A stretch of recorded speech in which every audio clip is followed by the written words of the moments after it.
Servus und willkommen zu diesem Master Disaster Video des Oppo Find X9 Ultra. Master Modus ist tatsächlich eins der Stichpunkte, was dieses Hasselblad Kameraflaggschiff für mich ein bisschen schwierig macht und auch nicht ganz so Master, wie es dann immer suggeriert wird. Mehr dazu aber gleich. Ein weiteres Thema ist tatsächlich die Hülle. Da habe ich ein Thema, wo ich mir denke, okay, sollte bei den Preisen, die Oppo eigentlich dafür verlangt, weil es ja eine Aramid-Carbon-Hülle ist, nicht passieren. Und ein anderes Thema ist was, wo ich tatsächlich das Smartphone sogar einschicken muss jetzt zu Oppo. Da bin ich wirklich mal gespannt, wie lange das dauert, bis Oppo sich da mal zurückmeldet. Ja, okay. Zum Thema Datum. Wir haben heute den 18.05. Das heißt, ich habe das Smartphone ganze 3 Tage jetzt im Einsatz, also 3 volle Tage eigentlich seit dem Unboxing. Und ja, hätte eigentlich auch nicht gedacht, dass ich das Video zu dem Zeitpunkt drehen muss oder überhaupt so ein Video mal drehen muss. Aber es ist leider so, wie es ist.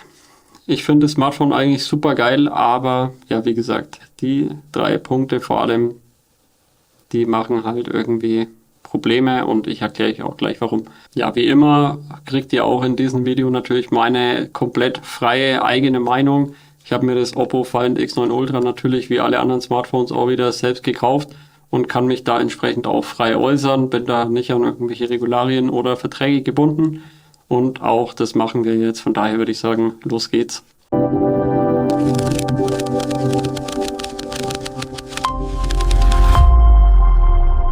This is RLP. Ja, kurz vorweg, ich drehe das Video jetzt tatsächlich einen Abend vor meiner Knie-OP. Entsprechend kann ich noch nicht genau sagen, leider, wann ich es veröffentlichen kann und eben hochladen kann etc.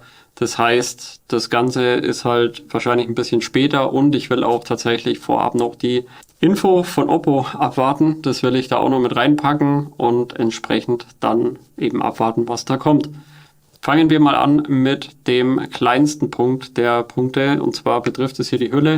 Das Aramid Case ist ja wirklich super schön mit MagSafe und so, finde ich richtig cool. Aber es gibt ein Thema und das zeige ich euch jetzt mal. Ich nehme mal das Handy kurz rein in die Hülle. Wie gesagt, optisch sehr schön, aber am ersten Tag nach dem Unboxing, also quasi am Nutzertag 2, habe ich es in der Früh tatsächlich raus aus meiner Ladeschale oder beziehungsweise dem MagSafe Charger. Und dann dachte ich mir, komisch, was sieht denn da so oben so komisch aus? Und ich denke, man sieht's, und zwar hier.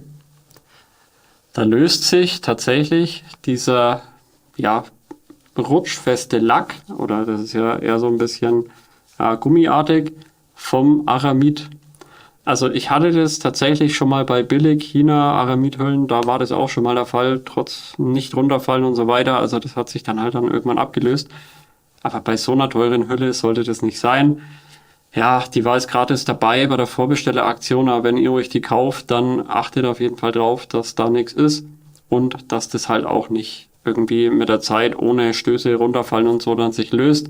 Das ist meiner Meinung nach gerade bei so teuren Hüllen halt wirklich ein Qualitätsmerkmal oder ein Qualitätsfail in dem Fall, der nicht passieren sollte. Von daher achtet da einfach drauf. Punkt 2 betrifft tatsächlich den Master-Fotomodus beim Oppo Find X9 Ultra.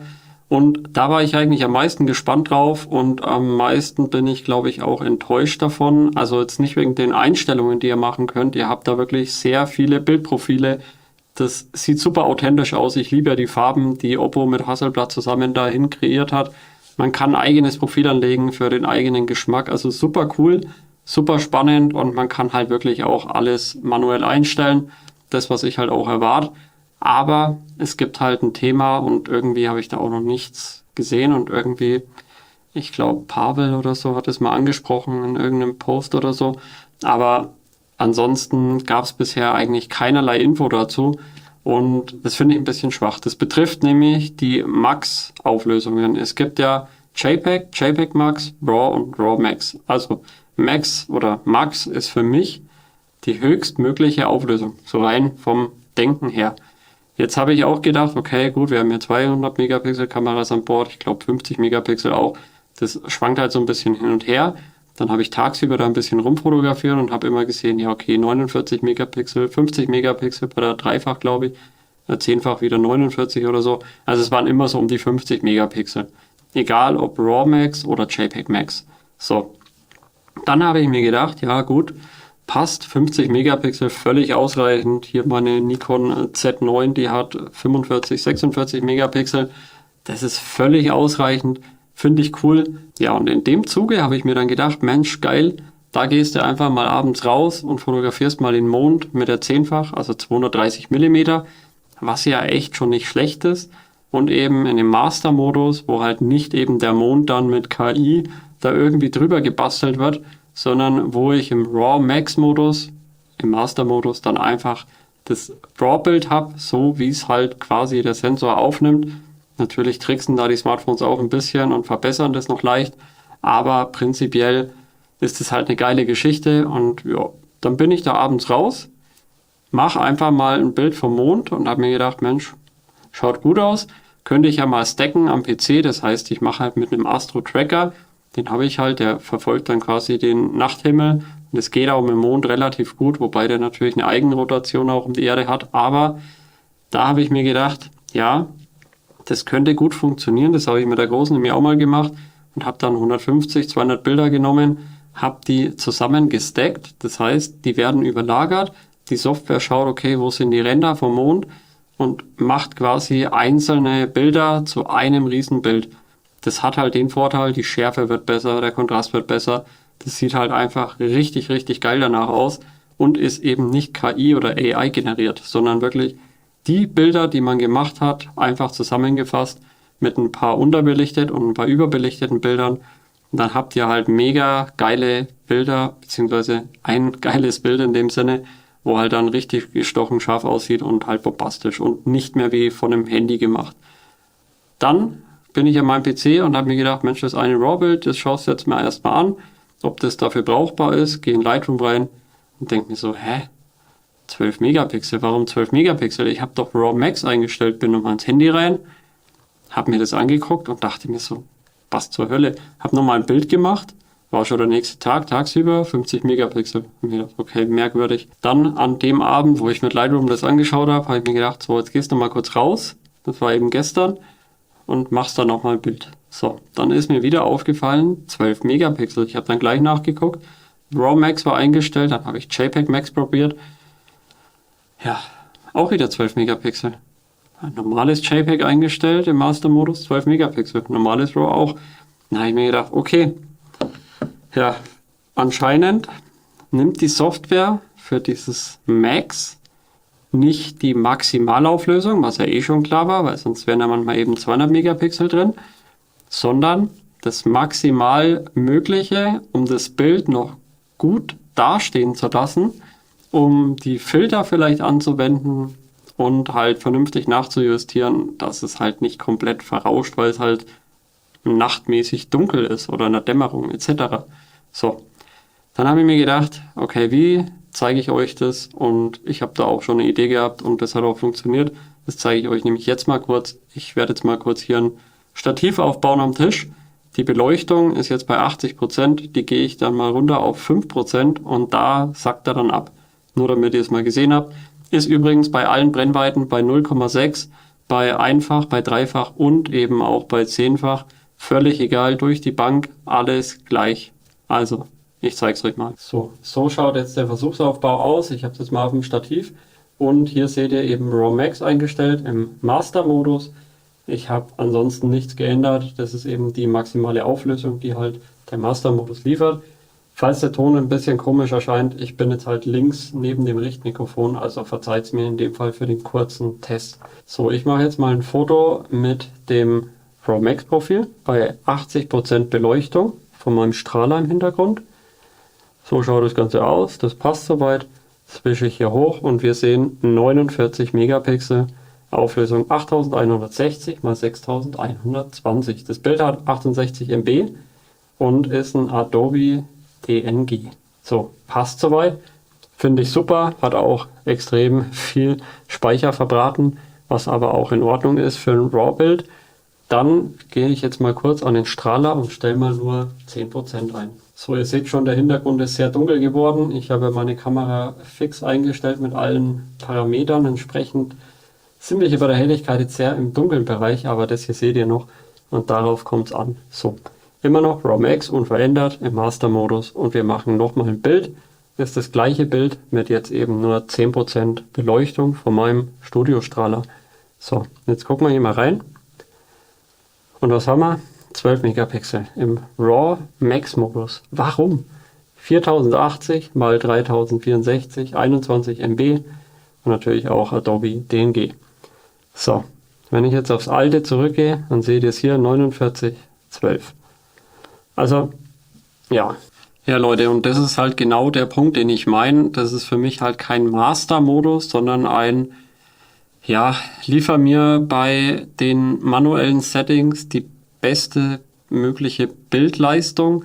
Aber wenn ich natürlich professionell fotografiere, wie mit sowas, ja, da schaut halt auch das Bild im RAW-Modus bei Nacht nicht unbedingt gleich geil aus, wenn ich es fotografiert habe. Dafür habe ich das ja. Und dafür will ich halt auch die maximale Auflösung mit vielleicht auch Bildrauschen oder auch mehr Bildrauschen. Das ist halt einfach so, gerade wenn ich vielleicht nicht mit einem Stativ unterwegs bin bei Dämmerung, da habe ich viel Bildrauschen, aber die Software ist doch heutzutage so gut, dass ich die im Nachgang auch aus dem RAW wieder rausbringe. Das ist halt meine persönliche Meinung und ich muss ehrlich sagen, wenn Hasselblad da schon mitmischt, ja, dann habe ich es halt auch irgendwie erwartet, muss man ehrlich sagen. Das ist ein richtig geiler Kamerahersteller, für mich leider zu teuer, also das ist ja eh schon hier top-notch für mich persönlich. Mittelformat ist natürlich nochmal eine ganz andere Geschichte. Also wenn mal jemand mir eine Hasselblad spendieren will, gerne, oder mal zum Testen leihen möchte, ich bin da sofort dabei. Aber hier ist halt auch Hasselblad mit als Branding hinten drauf. Und dann finde ich es halt einfach wirklich schade, dass das nicht so funktioniert. Und ja, jetzt kommen natürlich die ein oder anderen, die sagen, ja, hier, es gibt auch noch Hasselblad Hi-Res. Ja, das ist dieser Modus hier. Da kannst du ja auch 50 oder 200 Megapixel einstellen. Was hat er denn? Ja, aber nicht im RAW-Format. Ja, das geht, JPEG-Format, aber nicht im RAW. Und dann sagt er auch, ja, das gilt nur für, oder ist nur benutzbar für statische Sachen, also irgendwie Landschaft oder sowas. Ja, ich finde es halt schade, einfach weil es professionell verkauft wird und Master-Modus klingt für mich wie ein Pro-Modus. Und der, ganz ehrlich, wenn ich mein Galaxy Trifold nehme und da ist die Kamera wirklich bescheiden, sage ich mal, da gehe ich in den Pro-Modus und da kann ich auch RAW einstellen und dann kriege ich halt auch ein 50 Megapixel RAW bei der Hauptkamera bei bescheidenen Lichtverhältnissen. Und der haut mir das halt raus, das schaut absolut bescheiden aus, aber ich habe halt das, was ich eingestellt habe. Und ja, natürlich, da stelle ich 50 Megapixel ein. Hier beim Find X9 Ultra stelle ich Max ein, also maximal, was halt das Smartphone gerade sich denkt so in der Richtung oder was die Helligkeit halt hergibt. Aber ja, ist halt einfach schade.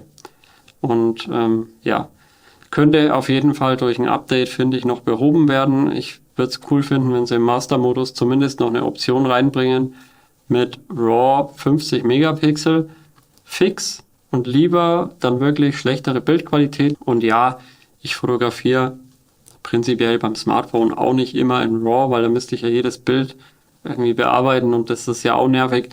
Aber es gibt schon so bestimmte Momente, irgendwie ein cooler Sonnenuntergang oder mal ein Astrobild oder mal ein Bild Nacht am Stativ, Langzeitbelichtung und dann kriege ich halt 12 Megapixel raus. Und was sind 12 Megapixel heutzutage? Also das ist halt, ja, da wird immer geworben mit 50 und 200 Megapixel und im Standardfotomodus haut dann jeder 12 Megapixel raus, damit das Bild bestmöglich ausschaut.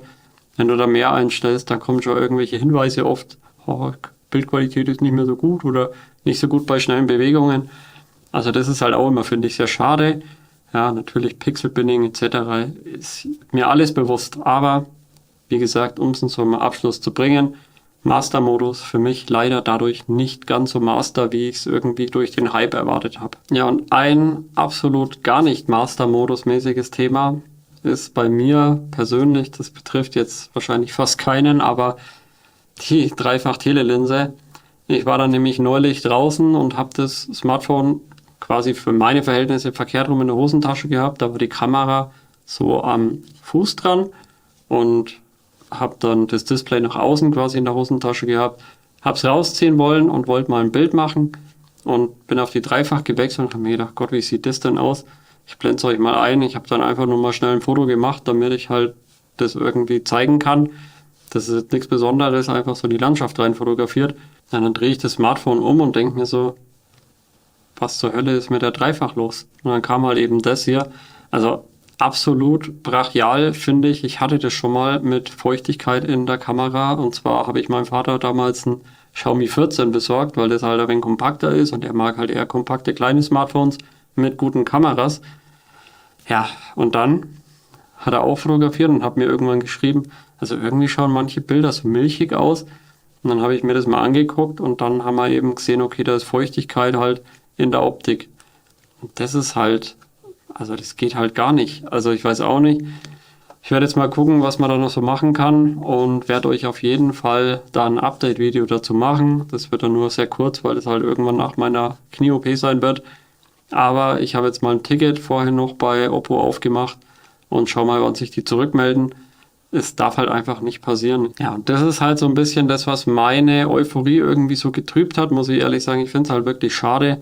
Und jetzt noch so kurz vor meiner OP, da habe ich da wirklich gedacht, ich kann das Ganze halt dann so ein bisschen mehr testen, wenn ich die ganze Zeit auf der Couch liege. Ja, und gut, das mit dem Master-Modus, muss man ehrlich sagen, ist halt persönliches Thema. Das ist halt für mich irgendwie aus fotografischer Sicht nicht sinnig und nicht stimmig irgendwie und nicht Master, wie ich es halt schon gesagt habe.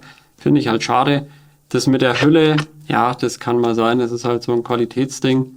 Das kann mal passieren, dass da irgendwie diese Klebeschicht oder ich weiß nicht, ob dieses Gummiartige dann so draufgesprüht wird aufs Kohlefaser, dass das halt dann irgendwo mal ein bisschen nicht so haftet. Verstehe ich auch und ich denke, das würde Oppo auch problemlos tauschen. Bei der Dreifachlinse bin ich halt wirklich gespannt, was sie sagen. Ja, weil ich meine, das sollte halt eigentlich nicht passieren. Ja, mal schauen. Also ich habe definitiv keine Feuchtigkeit reingebracht in der Zeit. Ich habe noch nicht mal den SIM-Kartenslot aufgemacht, weil ich eSIM nutze. Von daher mal gucken. Ich halte euch auf jeden Fall auf dem Laufenden. Ein Update-Video wird kommen, drum bleibt noch dran, was da jetzt dabei rausgekommen ist. Und dann sehen wir uns in ein paar Tagen bei mir wieder oder ein paar Wochen, je nachdem, wie lang sich alles zieht. Und ihr seht mich jetzt gleich wieder.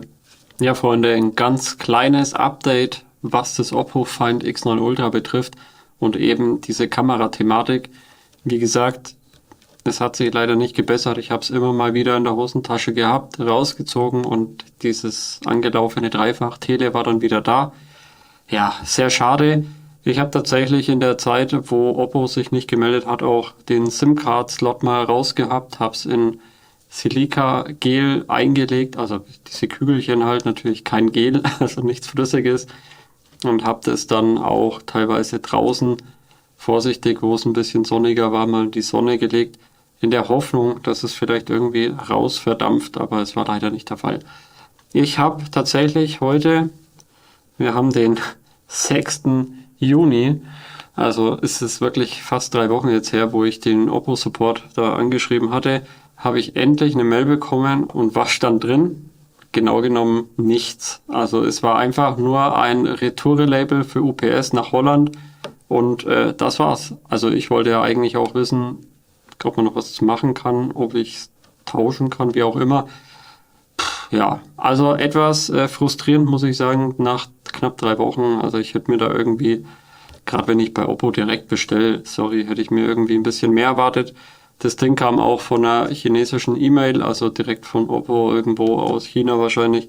Läuft zwar natürlich über den deutschen Oppo Support, aber eben, ja, ich sag mal suboptimal. Ja, so viel dazu. Also ich finde es ehrlich gesagt ein bisschen schade. Zu der Hülle hat sich natürlich dann auch keiner geäußert, warum da oben hier was, ja, so komisch abgeht oder sich dieser Kunststoff vom Kohlenfasergewebe löst, keine Ahnung. Wie gesagt, ist mir nicht runtergefallen. Ich bin da nirgends dagegen geschrammt. Das hat sich an Tag 2 oder 3, Tag 2 glaube ich war es, hat sich dann schon angefangen so ein bisschen abzulösen. Erst war es nur so ein ganz kleines Pünktchen und dann waren es eben so, wie es jetzt ist dann. Aber ja, etwas enttäuschend, muss ich ehrlich sagen. Also mich würde mal interessieren, was ihr davon denkt, auch so wie bisher der Umgang war oder wenn man es überhaupt Umgang nennen möchte. Also wenn ihr es irgendwo anders kauft, habt ihr in Deutschland sicherlich wahrscheinlich einen besseren Support als direkt bei Oppo. Finde ich halt ziemlich schade. Aber gut, was will man machen? Es ist so, ich habe mir gedacht, direkt beim Hersteller, Vorbestelleraktion, coole Geschichte und so weiter. Natürlich das Tablet und ja, auch die Hülle werde ich natürlich wieder mit einschicken. Ich denke fast, dass die eine komplette Retoure machen. Und ja, mal schauen. Ja, was denkt ihr? Wenn es erstattet wird, soll ich es mir nochmal holen oder lieber ein anderes Smartphone? Würde euch ein anderes auch interessieren? Oder sagt ihr, Mensch, nee, hol dir auf jeden Fall das Oppo wieder. Ich will da mehr dazu sehen. Dann schreibt es in die Kommentare. Würde mich mal interessieren. Das Vivo X300 Ultra wäre ja auch ein Kandidat, aber wie gesagt, ich habe das X200 Ultra schon gehabt und da war ja auch das Thema 35 mm. Ja, Hauptkamera. Ich war da halt nicht ganz so der Fan. Für mein Use-Case-Szenario, sage ich mal, war es halt nicht optimal. Aber die hatten halt ein Photography-Kit mit 2 Telekonverter, die ich glaube 200 und 400 mm machen. Andererseits waren halt hier die 230 mm natürlich richtig geil. Da brauchst du ja nicht eine mega Aufsatzlinse mitschleppen und so. Da bin ich ehrlich gesagt nicht so der Fan. Kann ich auch gleich mal eine Spiegelreflex auf gut Deutsch mitnehmen. Jo, so ist es. Also schreibt auf jeden Fall in die Kommentare, was ihr drüber denkt. Würde mich interessieren. Ich würde mich natürlich auch freuen, wenn ihr auch im nächsten Video wieder einschaltet. Auch wenn es gesundheitlich bedingt jetzt eben sich ein bisschen alles so rauszögert und nicht ganz nach dem Geschmack ist, wie es ich gern gehabt hätte. Aber gut, so ist es halt. Ich muss jetzt mein Knie vernünftig auskurieren und ich freue mich trotzdem, dass ich euch immer mal wieder Videos liefern kann, die ich eben schon vorproduziert habe und jetzt hier eben in dem Fall nur ein kurzes, knappes Update mit reinnehmen muss. In dem Sinne, macht's gut und bleibt gesund und ich freue mich aufs nächste Video mit euch. Ciao!